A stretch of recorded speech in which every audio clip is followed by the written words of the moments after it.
उद्धव ठाकरेंना एकनाथ शिंदेंचा आणखीन एक धक्का. संजय घाडी आणि संजना घाडींचा शिवसेनेमध्ये पक्षप्रवेश. 2 दिवसांच्या महाराष्ट्र दौऱ्यानंतर अमित शहा भोपाळकडे रवाना होण्यापूर्वी सह्याद्रीवर शिंदे आणि अमित शहांमध्ये 1 तास खलबतं. रायगडच्या पालकमंत्रीपदासंदर्भात चर्चा झाल्याची सूत्रांची माहिती. कल्याण अल्पवयीन मुलीवर अत्याचार प्रकरणातील आरोपीची कारागृहामध्येच आत्महत्या. विशाल गवळीनं तळोजा कारागृहामध्ये संपवलं जीवन. कारागृहामध्ये त्रास दिला जात होता, विशालच्या आई वडिलांचा आरोप.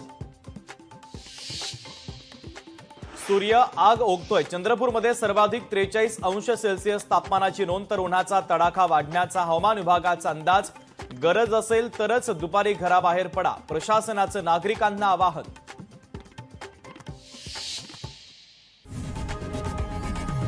लोकशाही मराठी ऐका, पहा, जागरूक रहा.